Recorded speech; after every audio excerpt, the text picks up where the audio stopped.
बाजार पर चर्चा के लिए मोतीलाल ओसवाल फाइनेंशियल सर्विसेज के इंस्टीट्यूशनल इक्विटीज़ के head of research Gautam Duggar जुड़े हैं। उनसे समझते हैं कि इस बाजार में अब क्या स्ट्रैटेजी रखनी है। Gautam ji, good morning.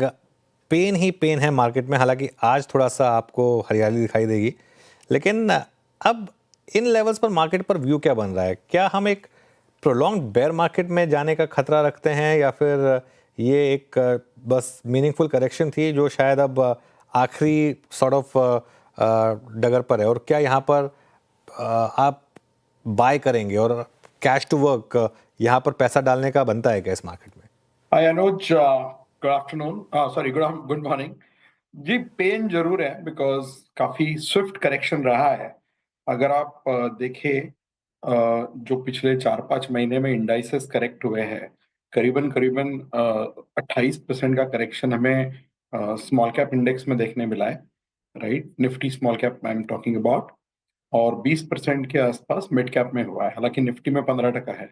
लेकिन ये जो टाइम पीरियड में करेक्शन हुआ है, काफी कॉम्प्रेस टाइम में हुआ है, इसलिए पेन की अनुभूति ज्यादा हुई है। अगर आप देखें, लगभग 2.5 साल पहले जब हम 2021 की बात कर रहे हैं, अक्टूबर 21 से 2022 जून के बीच में भी सिमिलर लेवल का करेक्शन हुआ था। निफ्टी उस पीरियड में 17% करेक्ट हुआ था और मिड कैप 23%। और अगर मेरी जानकारी सही है तो स्मॉल कैप इंडेक्स भी 32% उस समय करेक्ट हुआ था। अभी का करेक्शन भी मोर और लेस सिमिलर है। स्मॉल कैप में अभी और मतलब उस पीरियड का कंपैरिजन करेंगे तब 32 था, अभी 28 है। तो देखिए, समय समय पे करेक्शन आते हैं, एक्सेसेस क्लियर होते हैं। द डिफरेंस सिर्फ एक ही है कि ये करेक्शन के बावजूद भी मिड कैप इंडेक्स के वैल्यूएशंस अभी भी महंगे हैं। अभी निफ्टी 50 जो है, जो कि लार्ज कैप है, प्योर लार्ज कैप, वहां पे वैल्यूएशन काफी रीजनेबल हो गए मेरे हिसाब से। 18.5 का निफ्टी इंडेक्स का पी है। अगर आप उसमें ऑफ कोर्स एक एक करके देख सकते हैं कि कौन सा सेक्टर उसमें भी सस्ता है, महंगा है, क्योंकि इंडेक्स कई सारी चीजें छुपाता है रिवील करने की जगह। बट इंडेक्स लेवल पे जो आपका 22 का पी होता था, अभी 18.5 हो गया है। और लॉन्ग पीरियड एवरेज निफ्टी का करीबन 20.4 है। तो निफ्टी ऑलरेडी डिस्काउंट पे चला गया है लॉन्ग पीरियड एवरेज के। मिड कैप का पी जो 35 था, वो अभी 27 हो गया है, बट फिर भी अभी भी महंगा है। और निफ्टी के मुकाबले मिड कैप इंडेक्स अभी भी 50% प्रीमियम पे ट्रेड कर रहा है। और स्मॉल कैप इंडेक्स जो 24 पी होता था, वो 21 हो गया है।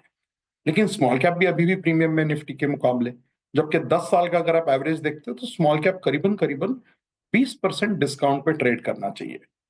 तो जहां तक आप मार्केट का बात कर, आपको अगर व्यू बनाना है तो आपको index by index, segment by segment and most importantly sector by sector view बनाना होगा। ये वैसा मार्केट नहीं है कि 15% इंडेक्स गिर गया तो आप जाके सब खरीद लो, बिकॉज अर्निंग्स भी चेंज हुई है पिछले 6 महीने में।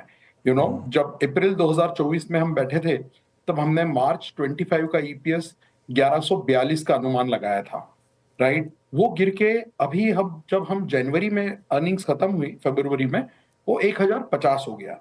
तो जो 14% की ग्रोथ पकड़ी थी वो 5 हो गई। अब उसमें इंटरेस्टिंग चीज एक और हो गई है, वो 1050 का ईपीएस 2% और कम हो गया है, बिकॉज इंडेक्स में कॉन्स्टिट्यूएंट चेंज हो गया है, जिसमें जोमैटो, जियो फाइनेंशियल्स की इंक्लूजन हो रही है और ब्रिटानिया और बीपीसीएल का एक्सक्लूजन हो रहा है। केवल इस वजह से इंडेक्स का ईपीएस 2% और नीचे आ गया है। अब हम 1025 की बात कर रहे हैं। तो आप मान के चलिए कि FY25 earnings are just 2% up for Nifty, which is like flattish. अगले साल का एक्सपेक्टेशंस 12-13% है। अगर वो आता है तो आपका ईपीएस 1180 के आसपास आपको दिखेगा। उस पे आप 18.5-19 के रेंज में ट्रेड कर रहे हैं। तो निफ्टी 50 में मुझे कोई तकलीफ नहीं लगती है। लार्ज कैप में मुझे लगता है बाइंग करना चाहिए। मिड कैप स्मॉल कैप में आपको बहुत कॉशियस रहने की जरूरत है। अगर आप बाइंग कर भी रहे हैं तो बहुत सिलेक्टिवली बॉटम्स अप बेसिस पे अर्निंग्स वर्सेस वैल्यूएशंस का एनालिसिस करके आप कदम बढ़ाइए। चलिए, बॉटम्स अप की बात करते हैं गौतम जी। और दो स्टॉक्स जिसमें Motilal Oswal ahead of the curve रहा रैली में, वो थे ट्रेंट और जोमैटो। लेकिन जिस तरीके से इन स्टॉक्स में हायर लेवल से करेक्शन आई, खास तौर से ट्रेंट में, इसको आप किस तरीके से देख रहे हैं? अनुज, देखिए, जहां भी ग्रोथ अच्छी रही है वहां पे रैली बहुत जबरदस्त थी। जब हमने ट्रेंड को अपग्रेड किया था न्यूट्रल से बाय में अप्रैल 2022 में 1200 रुपए में, वहां से 8400 का भाव हुआ लेस देन 3 इयर्स में। सो 7x इंक्रीज हुआ है, 3 लाख करोड़ तक मार्केट कैप चला गया था 40,000 करोड़ से। अब जबकि मार्केट करेक्ट हो रहा है तो वो लाजमी है कि ये स्टॉक जो बहुत ज्यादा बढ़े थे वो मार्केट से ज्यादा करेक्ट हो गए। तो ट्रेंड भी 8,500 का 5,000 हो चुका है, करीबन 40% करेक्शन हमने ट्रेंड में देखा है। और ब्रॉडर मार्केट में तो बहुत सारे स्टॉक्स है, अगर आप देखेंगे तो मोर देन 20% स्टॉक्स जो 50% से ज्यादा करेक्ट हुए हैं। जो चीज चेंज नहीं हुई है ट्रेंड के मामले में वो है उसका ग्रोथ विजिबिलिटी। ट्रेंड अभी भी 40% रेवेन्यू ग्रोथ कर रहा है, ट्रेंड का प्रॉफिट एबिटा ग्रोथ अभी भी 50% के आसपास है, जबकि उसके सेक्टर के जो बाकी पियर्स है, जो कॉम्पिटिटर्स है, वो 10 से 15% टॉप लाइन ग्रोथ करने में भी स्ट्रगल कर रहे हैं। तो मुझे लगता है ट्रेंड के प्रीमियम वैल्यूएशंस आज से 10 साल पहले भी प्रीमियम ही थे, आज भी प्रीमियम वैल्यूएशन ही, मुझे लगता है आगे भी प्रीमियम वैल्यूएशन सस्टेन कर पाएंगे, क्योंकि उनका ग्रोथ बहुत ज्यादा है बाकी कंपनीज के मुकाबले में उसी सेक्टर के। तो मेरे हिसाब से ट्रेंड एक बाइंग अपॉर्चुनिटी है। ऑब्वियसली आप बॉटम नहीं कॉल कर सकते हो कोई भी स्टॉक में, जैसे कि आपने टॉप नहीं कॉल किया। हमने जब 1200 पे अपग्रेड किया हमें भी नहीं पता था कि 3 साल में ये स्टॉक 8,400 हो जाएगा, और जब 8,400 था तब हमें ये नहीं पता था कि ये स्टॉक 40% गिर भी सकता है 2 महीने में। तो आप ये देखिए कि on a rolling basis 3-5 years में आपका पैसा बनेगा या नहीं। मुझे लगता है यहां से अगले 3 साल में ट्रेंट और जोमेटो दोनों में पैसा बनेगा।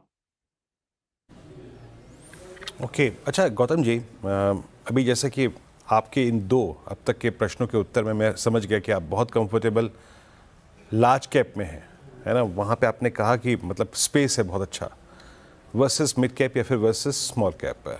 अब आते हैं, जैसे कि एक आपने टर्म का इस्तेमाल किया ना कि आपको सेक्टर बाय सेक्टर एक आउटलुक फ्रेम करना पड़ेगा। एक सेक्टर में पकड़ता हूँ मैं जिसमें लास्ट का प्राइस डैमेज काफ़ी सिवियर था, for instance ITN auto. Let's check auto first. ये टेस्ला की आने के इस सुगबुगाहट के बीच में सारे स्टॉक्स में M&M को देखिए, आप मारुति को देखिए, मारुति की रैली पंचर हुई, M&M की रैली पंचर हुई, टाटा मोटर्स पहले से ही कोलैप्स हो रहा था। ऑटो पे क्या आप आउटलुक फ्रेम करते हैं इस वक्त इस प्राइस में? तो हम लोग ऑटो पे अंडरवेट हो गए थे जुलाई में। हमारे पास मॉडल पोर्टफोलियो में ऑटो के केवल 2 स्टॉक्स है, M&M और TVS। जहां तक M&M का बात है, आपने तो 3 साल पहले मॉडल पोर्टफोलियो में से मारुति जीरो करके 900 रुपए पे पूरा M&M डाल दिया था। वहां से मारुति 8,000 का 12,000 हुआ है, और M&M 900 का करीबन 2,800-2,700 का रेंज चल रहा है। तो M&M ने काफी अच्छा आउट परफॉर्मेंस दिया है। अभी जो करेक्शन हुआ है 15-20%, आई थिंक 3,200 का उसका रिसेंट हाई था, मुझे एग्जैक्ट प्राइस याद नहीं है, बट अगर 3,200 का 2,700 भी पकड़ते हैं तो करीबन 20% के आसपास करेक्शन हुआ है, जो कि क्वाइट नेचुरल है। निफ्टी इंडेक्स ही 15-16% ऊपर से करेक्ट हुआ है, और M&M के वैल्यूएशन अभी काफी अट्रैक्टिव हो गए। अगर आप कोर ऑटो के बेसिस पे वैल्यूएशन देखते हैं 1 ईयर फॉरवर्ड, तो 20 के आसपास आ गया है। दूसरा, ट्रैक्टर का आउटलुक बहुत अच्छा रहा है, बिकॉज पिछले 2 साल से मानसून नॉर्मल थे। तीसरा, कैपिटल एलोकेशन बहुत इंप्रूव हुआ है। अनिश शाह जब से CEO बने, पूरे ग्रुप का कैपिटल एलोकेशन बेहतर हुआ है, और मुझे लगता है यही एक वजह रही है कि M&M का री रेटिंग हुआ है पिछले 3-4 सालों में। कोर बिजनेस अच्छा परफॉर्म किया है, बहुत SUV जहां पे उन्होंने मार्केट शेयर गेन किया है, ट्रैक्टर जहां पे बहुत अच्छा उनका परफॉर्मेंस रहा है पिछले 2-3 सालों में, और balance sheet, ROE, capital allocation, ये सारी चीजें भी इंप्रूव हुई है। तो मुझे लगता है M&M अभी भी हमारा अमंग्स प्रेफर बेट्स है। और दूसरा हमारा TVS है, राइट, जहां पे बहुत ही कंसिस्टेंट अर्निंग्स ग्रोथ रही है पिछले 15 क्वार्टर्स का। अगर आप नतीजे देखेंगे TVS के, तो 15 में से 14 क्वार्टर्स में TVS ने एबिटा ग्रोथ 20% से ज्यादा दिखाई है, राइट। बहुत रेयर कंपनीज है हमारे 300 कंपनी के कवरेज यूनिवर्स में जहां इस तरह का कंसिस्टेंसी हमें दिखा है। लेकिन ओवरऑल ऑटो हमारा अभी भी अंडरवेट है। ये दो हमारे बॉटम्स अप पिक्स है। तीसरा आपका सवाल था IT का। IT हमारा बहुत बड़ा ओवरवेट रहा है जुलाई से, जहां हमने पोजीशनिंग बनाई थी जुलाई में अंडरवेट का ओवरवेट करके, और अक्टूबर में वो ओवरवेट को हमने डबल ओवरवेट किया था। वो स्टांस हमें काफी हेल्प किया है। हालांकि पिछले 7-8 दिनों में जब से US ग्रोथ के बारे में थोड़ा सा अनसर्टनिटी के नॉइस आई है, IT इंडेक्स भी 8-10% करीबन करेक्ट हुआ है। मुझे लगता है IT में दो तरीके के बेनिफिट है। एक तो ऑब्वियस है, करेंसी जो थोड़ा सा डिप्रिशिएट हुआ है। हालांकि बॉटम से आपको देखना होगा कि किस कंपनी का क्या एक्सपोजर है, क्रॉस करेंसी हेडविंड्स कितने हैं, बट टॉप डाउन मुझे लगता है currency depreciation broadly helps the IT revenue growth to an extent. दूसरा, मुझे लगता है IT के जो कैश फ्लोज है free cash flow, balance sheet, and even the operating cash flow, working capital, everything, वहां पे वो नंबर 1 स्कोर करता है across all sectors in India put together. पहले ये 10 साल पहले हम ऐसी बातें कंज्यूमर सेक्टर के लिए करते थे कि ROE, free cash flow, dividend pay outs में कंज्यूमर काफी आगे हुआ करता था। आज अगर आप देखें आईटी का 7-8 साल का कैश फ्लो निकाल के और उसमें से उन्होंने कितना पे आउट किया है, तो बहुत ही एक स्टेबल बैलेंस शीट आपको मिलती है आईटी में। तो ऐसे मार्केट में मुझे लगता है जहां काफी वोलेटिलिटी है, काफी अनसर्टिनिटी है, IT even on a top down basis एक काफी अच्छा ऑप्शन मुझे लगता है। तो हम अभी भी वहां पे अपना ओवरवेट मेंटेन करके बैठे हैं। हमें एचसीएल टेक, एलटीआई माइंडट्री, कोफोर्ज, इन्फोसिस, ये हमारे पसंदीदा उस सेक्टर के शेयर्स हैं। ओके अच्छा, ये बात हो गई आईटी की, ऑटो की बात भी हो गई यहाँ पर। एक दो पॉकेट्स को और यहाँ पर छू लेते हैं गौतम जी, उसके बाद बात करते हैं। मेरे ख्याल से ये पूरी जो गिरावट शुरू हुई ना गौतम जी, पोस्ट अक्टूबर या फिर एंड ऑफ सितंबर, सबसे बड़ा सेल ऑफ देखा था हमने एफएमसीजी में, और इवन अभी तक ये फॉल अरेस्ट नहीं हुआ है। Not I think single week हमने कोई स्ट्रेंथ देखी, क्योंकि हाँ बजट के बाद एक हफ्ता चला लेकिन वो फिर कोलैप्स हो गया। एफएमसीजी पे आपका टेक क्या है इस वक्त? देखिए वीरेंद्र, हमारा जो कंजम्पशन पे टेक रहा है पिछले 3 साल से वो काफी कंसिस्टेंट रहा है। हमने डिस्क्रिशनरी बहुत बड़ा ओवरवेट रखा है, स्टेपल्स बहुत बड़ा अंडरवेट रखा है, और इसके 2 रीजन है। स्टेपल्स में आपका वॉल्यूम ग्रोथ स्ट्रक्चरली लो हो गया है। पिछले 8-10 साल का आप नंबर देखेंगे तो कोई भी स्टेपल कंपनी आप उठा लीजिए, जो निफ्टी में है, नॉन निफ्टी में, जो आपको पसंद है स्टेपल कंपनी उठा लीजिए, उसका पिछले 10 साल का आप टॉप लाइन ग्रोथ का कंपाउंडिंग देखिए, लगभग 7-8% का कंपाउंडिंग हुआ है केवल, राइट। और ये 10 साल में सब पीरियड आए, क्रूड ऊपर, क्रूड नीचे, कभी मॉनसून अच्छा, कभी मॉनसून खराब।